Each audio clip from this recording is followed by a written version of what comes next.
ಬರಬೇಕು ಎನ್ನುವ ಹಾಗೆ ಆಸೆ ಹೊತ್ತಿದ್ದೆ. ಅಷ್ಟು ಹೊತ್ತಿಗೆ ನನ್ನ ಗಂಡ ಏನು ಹೇಳಿದ್ರು, ಅಯ್ಯೋ ಇಲ್ಲಿ ಬೇಡವೆ, ಓ ಅಲ್ಲಿ ಆ ಮೂಲೆಯಲ್ಲಿ ನೋಡು ಅಂತ ಹೇಳಿದ್ರು. ಯಾಕೆ ಅದು ಆಗ ನನಗೆ ಅರ್ಥ ಆಗ್ಲಿಲ್ಲ, ಈಗ ನನಗೆ ಅರ್ಥ ಆಗ್ತಾ ಇದೆ.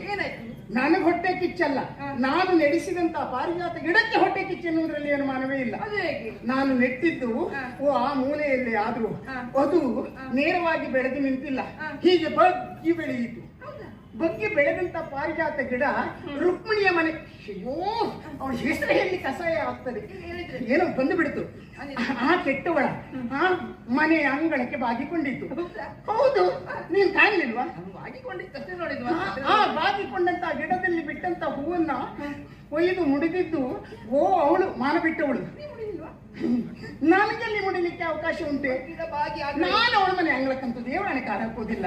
ನಿನಗೆ ಗೊತ್ತುಂಟಲ್ಲ, ಅವಳು ಮುಡಿತಾ ಇದ್ಲು. ಯಾಕೆ ಹೇಳಿದೆ ಈ ವಿಚಾರವನ್ನ? ನನಗೆ